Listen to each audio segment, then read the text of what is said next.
오늘 성경에서 전쟁은 하나님께 속한 것이라고 말씀합니다.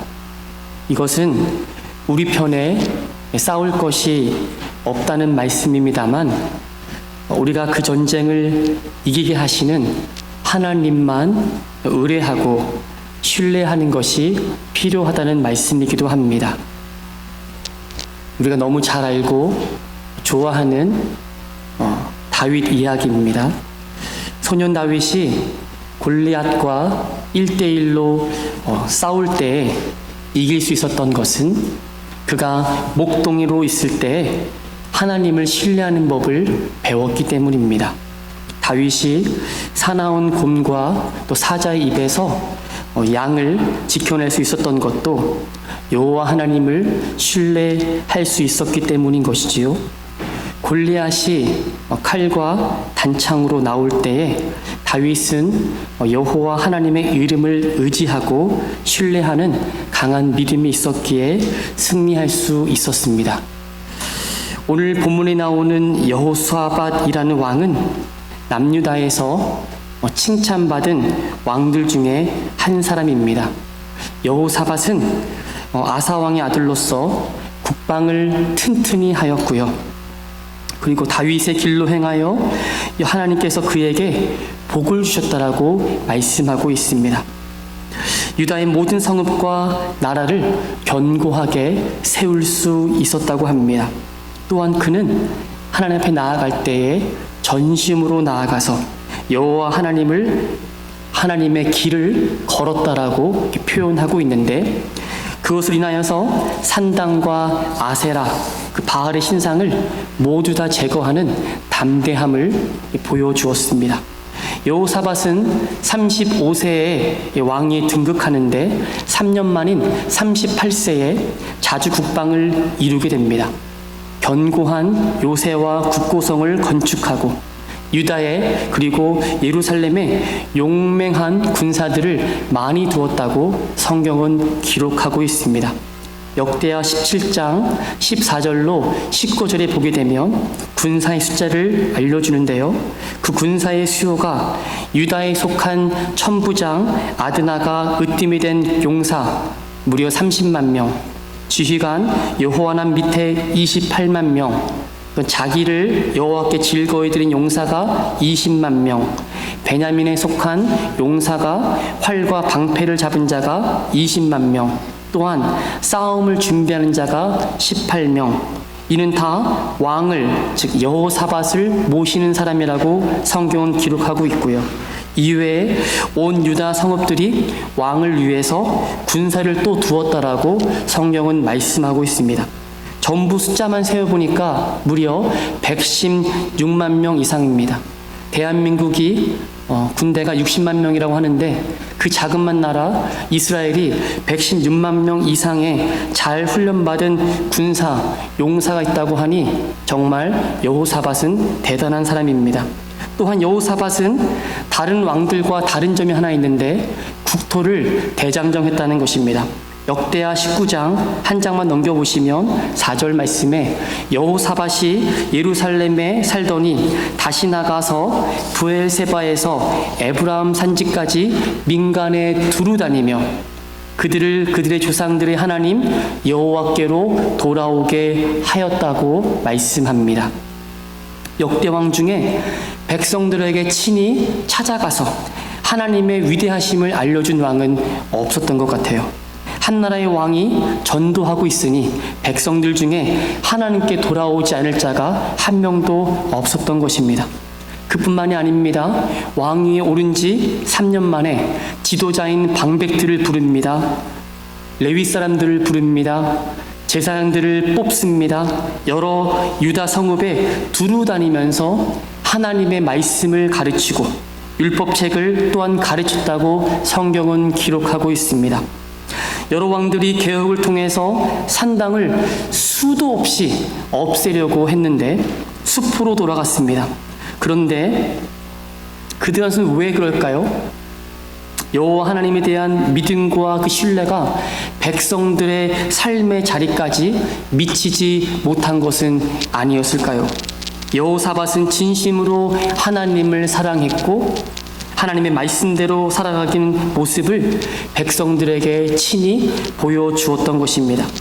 이렇게 여호사밧은 하나님의 마음을 흡족하게 한 왕이었습니다. 백성들을 하나님 앞으로 인도한 정말 선한 왕이었음에도 불구하고 하나님께서 여호사밧에게 진노하시는 장면이 있습니다. 역대하 19장 2절을 함께 보시면 하나님의 아들 선견자 예후가 나가서 여호사밧 왕을 맞아 이르되 왕이 악한 자를 돕고 여호와를 미워하는 자들을 사랑하는 것이 옳으니까 그러므로 여호와께로부터 진노하심이 왕에게 임하리이다. 여기 나온 악한 자라고 하는 것은 바로 이스라엘의 아합 왕을 말합니다. 여호사밧 왕이 악한 왕 아합과 연합하여서 길르앗 라못 전쟁터에 나갔던 일이 있었습니다.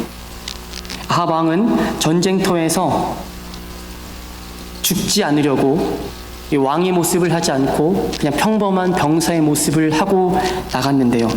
그것은 미가야 선지자가 아합 왕이 이 전쟁에서 죽을 것이라고 예언했기 때문입니다. 그러므로 여호사밧 왕은 왕의 모습으로 나가고 또 아합 왕은 왕이 아닌 척하고 나갔는데 한 사람이 무심코 쏜 활에 맞아서 아합 왕이 죽임을 당하게 됩니다. 여호사밧의 여러 행적은 다 선했으나 악한 왕 아합 왕과 혼인 관계를 맺고 또한 그와 함께 연합하여서 길르앗 라못 전투에 나간 것이 하나님 앞에서는 진노하심이었다는 것입니다. 그래서 오늘 역대하 20장 읽지 않았습니다만 1절을 보시면 그 후에 모압 자손과 암몬 자손들이 또 마온 사람들과 함께 와서 여호사밧을 치고자 한지라. 이 그 후에는 바로 선견자 예후가 왕이 악한 자를 돕고 여호와를 미워하는 자를 사랑하는 것이 옳지 않다고 말씀하면서 진노하심이 임했다는 것을 가르쳐 준 이후입니다. 지금 연합군이 여호사밧 즉 남유다를 치러 내려옵니다. 큰 무리가 연합하여서 사해 서쪽 방향인 엔게디에 집합해 있습니다. 오늘 읽은 이 본문은 여호사밧 왕이 전쟁을 처음 맞이한 이야기가 아닙니다. 큰 연합군 때문에 너무 놀라고 간담이 서늘해서 여호와 하나님을 찾았다는 단순한 이야기가 아닌 것입니다. 아까 말씀드렸듯이 여호사밧은 남유다의 국방을 튼튼히 할 정도로 군사에 눈이 밝은 왕입니다. 여호사밧을 위해서 구성된 병사들이 무려 116만 명이 되었다고 성경은 밝히고 있습니다. 그뿐만이 아니죠. 여호와 하나님께서 사방의 모든 나라로 하여금 두려움을 갖게 해서 여호사밧과 싸우지 못하게 하셨다고 성경은 또한 기록하고 있습니다. 블레셋 사람들이 예물과 은을 가져와서 여호사밧에게 조공을 바치기까지 하고 또 아라비아 사람들이 순양 7,700마리, 순념소 7,700마리를 드릴 정도였습니다. 그뿐만이 아닙니다. 유다의 각 성읍에 견고한 요새와 국고성을까지 합치면 남유다에 이렇게 튼실한 나라를 세운 왕이 지금까지는 없었다는 것입니다. 도대체 여호사밧 왕이 무엇을 두려워할 것이었습니까? 여호사밧 왕이 지금까지 쌓아왔던 전투력으로 이번 연합군과 함께 전쟁에 나가서 싸워볼 만 하지 않겠습니까? 여호사밧은 확실히 알았던 한 가지가 있었습니다. 그것은 여호사밧을 남유다에 세우신 분이 바로 여호와 하나님이라는 것을 알았다는 것입니다. 예전에 이스라엘에 왕이 없었을 때 이방 나라의 왕과 같이 이스라엘에게도 왕을 세워달라고 요청했던 일이 있었습니다. 그 이후에 지금 계속 왕정의 제도가 되고 있지만 흥망성쇠를 쥐고 계신 분은 한 나라의 왕이 아니라 하나님이란 사실을 여호사밧은 잊지 않고 있었던 것입니다. 여호와 하나님 그분만이 진짜 왕이라는 사실을 여호사밧은 알고 있었던 것입니다. 아무리 뛰어난 전술가, 전쟁에 능하고 그렇게 많은 군사를 세우고 국고성을 세우고 많은 나라가 자기에게 조공을 바친다 할지라도 진짜 왕이신 하나님께로부터 이 전쟁을 허락받지 않는다면 전쟁을 할 수 없다는 것이 여호사밧의 마음이었다는 것입니다. 이와 같이 여호사밧은 왕이신 하나님 한 분만을 바라보고 있었던 것입니다. 그러므로 전쟁을 앞둔 여호사밧은 첫 번째 오직 주만 바라본 것입니다. 역대하 20장 12절, 역대하 20장 12절을 함께 읽겠습니다. 시작. 우리 하나님이여 그들을 징벌하지 아니하시나이까. 우리를 치러 오는 이 큰 무리를 우리가 대적할 능력이 없고 어떻게 할 줄도 알지 못하옵고 오직 주만 바라보나이다. 아멘.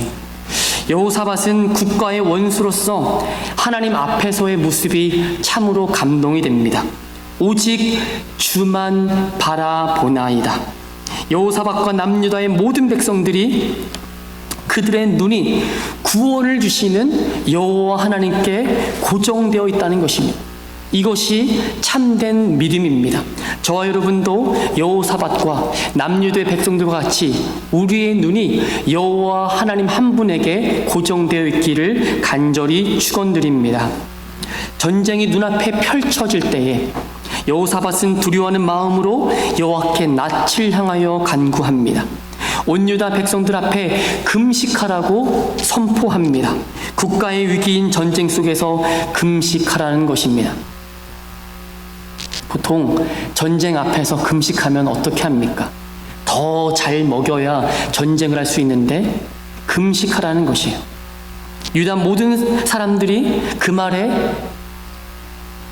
여호와 하나님께 도움을 구하려 모든 성읍 앞에 모여 간구하더라고 성경은 기록하고 있습니다. 이렇게 참으로 놀라운 일이 어떻게 일어나게 된 것입니까? 여호사밧이 브엘세바부터 에브라임 산지에 이르기까지 왕의 신분으로 민간에 두루다니며 행한 일들을 기억해 보십시오. 여호사밧은 여호와 하나님께 돌아오라 가가호호 다니면서 여호와 하나님께 돌아오라고 저들을 신방하고 하나님 말씀을 가르쳤던 것을 기억하시기 바랍니다. 여호사밧은 여호와 하나님께 돌아가는 것이 사는 것임을 알았던 왕입니다. 우리도 마찬가지입니다. 여호와 하나님께 돌아와야만 우리는 살 수가 있습니다. 재판장들에게 사람을 위하여 할 것인지 여호와를 위하여 할 것인지 잘 살피라고 가르칩니다. 여호와를 두려워하는 마음으로 재판을 하면 하나님께서 함께 하신다라고 일일이 왕이 가르쳐줍니다. 모든 진실과 성심을 다하여서 여호와 하나님을 경외하고 섬기면 하나님께서 하늘의 하나님께서 선한 자와 함께 하시고 도우신다라고 여호사밧은 담대하게 가르친 것입니다. 이미 백성들은 여호사밧의 그 말과 그 왕의 삶을 통하여 하나님의 선하심을 배웠습니다. 백성들이 이미 여호사밧 왕이 섬기는 하나님이시라면 나도 그 하나님을 섬기고 믿겠다는 마음이 있었던 것입니다. 더 놀라운 일이 있었습니다. 역대하 20장 13절 그 다음 말씀을 함께 읽겠습니다. 시작. 유다 모든 사람들이 그들의 아내와 자녀와 어린이와 더불어 여호와 앞에 섰더라. 누구까지 쓴 겁니까? 아내와 자녀와 어린이까지 여호와 앞에 섰다는 것입니다. 전 세대가 하나님 앞에서 간절한 마음으로 서 있다는 것입니다.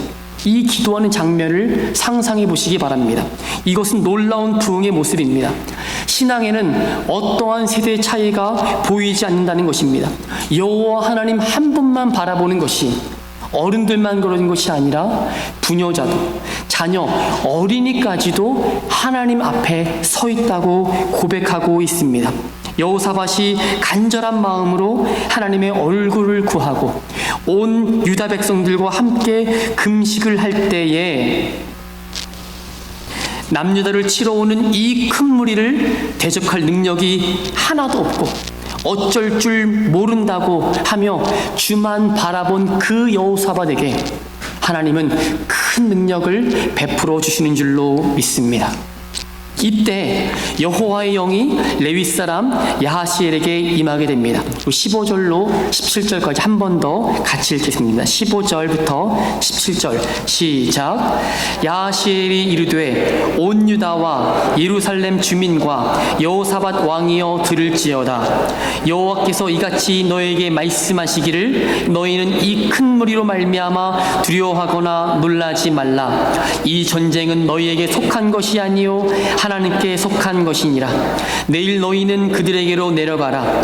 그들이 시스 고개로 올라올 때에 너희가 골짜기 어귀 여로일 들 앞에서 그들을 만나려니와 이 전쟁에는 너희가 싸울 것이 없나니 대회를 이루고 서서 너희와 함께한 여호와가 구원하는 것을 보라. 유다와 예루살렘아 너희는 두려워하지 말며 놀라지 말고 내일 그들을 맞서 나가라. 여호와가 너희와 함께 하리라 하셨느니라. 아멘. 여호사밧이 드디어 하나님께로부터 응답을 받는데 여호와의 영이 야하시엘에게 임하여 응답을 받습니다. 이번 전쟁은 왕에게 속한 것이 아니라는 거예요. 큰 용사나 백성들에 속한 것이 아니라는 것입니다. 이 전쟁은 하나님께 속하였다고 명확한 응답을 지금 받은 것입니다. 여호사밧은 전쟁에 임하기 전에 하나님께서 무엇을 원하시는지 간절히 기도했다는 것입니다. 그 기도의 응답으로 전쟁이 하나님께 속하였다는 놀라운 응답을 받습니다. 우리도 마찬가지입니다. 사실 우리가 살고 있는 이 삶 가운데, 가는 길 가운데 전쟁과 같은 일들이 생각보다 많이 일어나고 있습니다.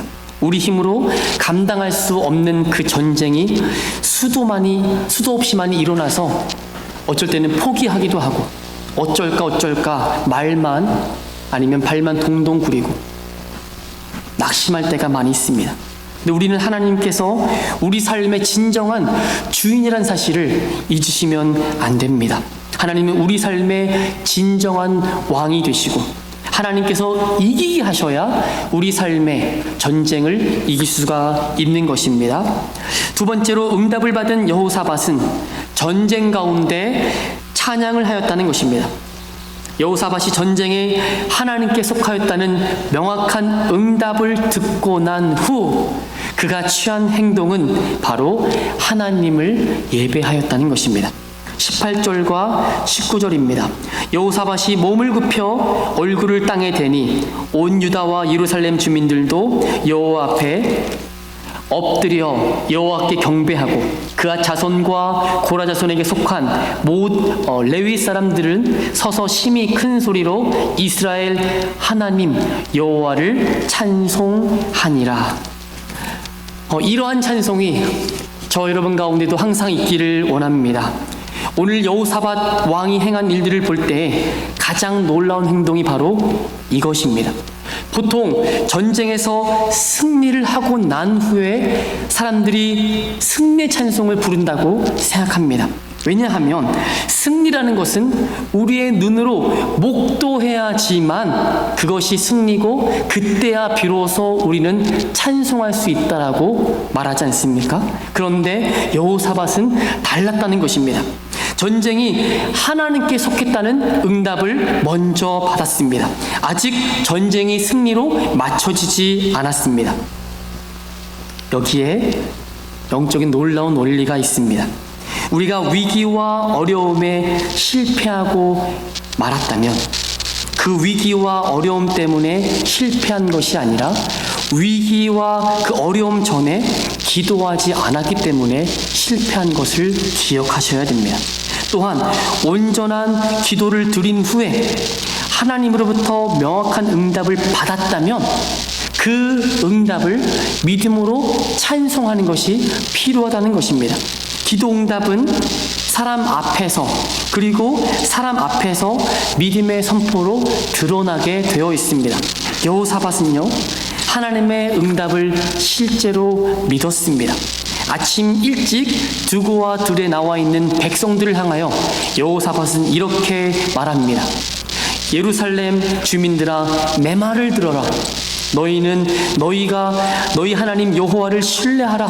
그리하면 견고히 서리라. 그의 선지자를 신뢰하라. 그리하면 형통하리라. 여호사밧과 백성들은 간절한 금식 기도로 하나님의 얼굴을 구했습니다. 여호와의 영이 아하시아에게 임하여 하나님의 응답을 직접 들었던 것이에요. 여호사밧이 한 이 놀라운 일을 함께 읽어보겠습니다. 21절과 22절과 23절입니다. 역대하 20장 21절부터 23절을 한 번 더 함께 읽습니다. 시작. 백성과 더불어 의논하고 노래하는 자들을 택하여 거룩한 예복을 입히고 군대 앞에서 행진하며 여호와를 찬송하여 이르기를 여호와께 감사하세 그의 인자하심이 영원하도다 하게 하였더니 그 노래와 찬송이 시작될 때에 여호와께서 복병을 두어 유다를 치러 온 암몬 자손과 모압과 세일산 주민들을 치게 하심으로 그들이 패하였으니 곧 암몬과 모압 자손이 일어나 세일산 주민들을 쳐서 진멸하고 세일 주민들을 멸한 후에는 그들이 서로 쳐 죽였더라. 아멘. 여호사밧이 전쟁에 임해야 하는 가운데 성가대를 조직하고 군대 앞에서 행진을 하게 합니다. 그들이 찬송하는 내용은 무엇입니까? 여호와께 감사하세 그의 인자하심이 영원함입니다. 전쟁이 임하는 가운데 여호사밧이 외칠 수 있는 단 하나의 내용은 무엇입니까? 그분 앞에 감사하는 것이었습니다. 그 감사를 찬양에 담아서 선포한 것입니다. 아직 전쟁에 이기지 않았습니다. 이기겠다는, 전쟁이 여호와께 속했다는 응답만 들었을 뿐 그 응답이 성취되기 전입니다. 여호사밧은 하나님의 말씀이 온전히 이루어짐을 믿었고 성가대를 조직하고 하나님 앞에서 그의 성호를 찬송하고 감사했던 것을 기억하시기 바랍니다. 22절을 보시면 그 노래와 찬송이 시작될 때에 명확히 합니다. 그 노래와 찬송이 시작될 때에 하나님은 복병을 두어 암몬과 모압과 세일산 주민들을 치게 하셨습니다. 그들 가운데 자중진환이 일어나서 서로 죽고 죽이게 되었습니다. 이 전쟁은 너희가 싸울 것이 없나니 여호와께서 구원하시는 것을 보라. 이 약속하신 응답이 그대로 성취된 것입니다. 기억하십시오. 그 노래와 찬송이 시작될 때에 하나님께서 우리 가운데 놀랍게 일하여 주실 줄로 믿습니다. 마가복음 11장 24절에 보면 그러므로 내가 너희에게 말하노니 무엇이든지 기도하고 구한 것은 받은 줄로 믿으라. 그리하면 너희에게 그대로 되리라. 우리의 기도 안 하는 거 아닙니다. 우리 다 기도해요. 중요한 건 그 기도한 대로 믿지 않고 있다는 게 문제인 것입니다. 하나님은 그 기도를 반드시 들으시고 그 기도에 응답하십니다. 그 응답을 마음의 평강 가운데 믿음으로 받았다면 그 응답을 여호사밧과 같이 감사함으로 찬송함으로 주님께 또 모든 사람들에게 알리시기를 바랍니다. 저 여러분의 삶에 이러한 감사와 찬송이 항상 흘러넘치기를 원합니다. 기도하고 응답이 눈에 이루어지기까지, 눈에 보이기까지 시간차가 있는 것이에요. 아직 이루어지지 않은 시간 가운데 우리가 할 수 있는 것이 무엇일까요? 바로 여호사밧이 한 것처럼 찬송하기 시작하는 것입니다. 감사하기 시작하시는 겁니다. 하나님의 선하시고 인자하심을 항상 노래하는 것입니다. 감사를 담은 찬양에는 놀라운 능력이 있는 줄로 믿습니다. 보통 전쟁이 끝나고 나면 적의 물건들을 취하게 되어 있습니다. 이것을 전리품이라고 하는데, 성경이 보니까 재물과 의복과 보물 등 너무 많아서 사흘 동안 이것을 취하였다고 기록하고 있습니다. 전리품은 승리자만 맛볼 수 있기 때문입니다. 그런데 넷째 날에 무리가 모여서 마지막에 한 것을 기억하실 필요가 있습니다. 26절을 우리가 함께 읽겠습니다. 26절, 역대하 20장 26절을 큰 소리로 함께 읽습니다. 시작. 넷째 날에 무리가 브라가 골짜기에 모여서 거기서 여호와를 송축한지라. 그러므로 오늘날까지 그곳을 브라가 골짜기라 일컫더라. 아멘. 전쟁에 승리한 사람들은 하나님 앞에서 송축하는 것을 잊지 않았습니다. 그 전쟁이 하나님께 속한 것을 인정하는 찬송일 것입니다. 전쟁이 변하여 찬송이 되게 하고, 그 장소는 여호와 하나님을 송축하였기에 브라가라고 불렀다는 것입니다. 오늘 저는 제목을 마지막에 이 말씀과 같이 브라가 골짜기라고 지었는데요. 이것은 우리 삶에 어떤 문제 앞에서 감사와 찬송이 끊이지 않으며 하나님께서 하신 일들을 우리가 목도하고, 그리고 그 이후에 문제가 해결됐다고 그냥 뒤로 하지 아니하고 그 하나님을 송축하고 찬송하는 그 자리가 저와 여러분 가운데 있기를 원하는 마음으로 이 브라가 골짜기라는 제목을 지었습니다. 그냥 여기서 단순히 끝나지 않습니다. 우리가 읽은 27절로 30절을 쭉 보게 되면 여호사밧을 선두로 유다와 예루살렘 모든 사람들이 즐거이 비파와 수금, 나팔을 합주하면서 예루살렘에 오기까지, 전쟁터에서 예루살렘 남유다 그 자리에 이르기까지 찬송이 끊이지 않았다라고 성경은 기록합니다. 한 번 더 기억하실 것이 있어요. 찬송은 전쟁의 승리를 경험한 우리의 삶의 자리에서 잠시 드리는 것이 아니라는 것입니다. 하나님께서는 찬송을 받으시는 예배의 자리까지 연장되어야 된다고 말씀하세요. 감사와 찬송이 끊이지 않는 여호사밧과 유다와 예루살렘 모든 사람들에게 하나님의 도우심이 끊이지 않았다라고 말씀하고 있습니다. 여호사밧의 나라가 태평하였고 사람에게 평강과 사방에서 주셨다라고 기록하는데, 이 놀라운 축복이 저 여러분 가운데도 있기를 간절히 축원드립니다. 결론을 맺습니다. 여호사밧 시대에 역사하셨던 하나님께서 우리 삶에도 동일하게 역사하기를 간절히 원합니다. 오늘 우리에게도 오직 주만 바라볼 수 있는 그런 믿음이 있기를 원합니다. 저 여러분의 삶 속에 전쟁을 앞둔 자리에서 여호와께 감사하세, 그의 인자하심이 영원합니다 라고 찬송할 수 있는 그러한 믿음이 우리 가운데 있기를 원합니다. 하나님을 송축하며 찬양했던 그 브라가 골짜기가 우리 인생에도 발견될 수 있기를 간절히 원합니다. 함께 기도드리겠습니다. 어제나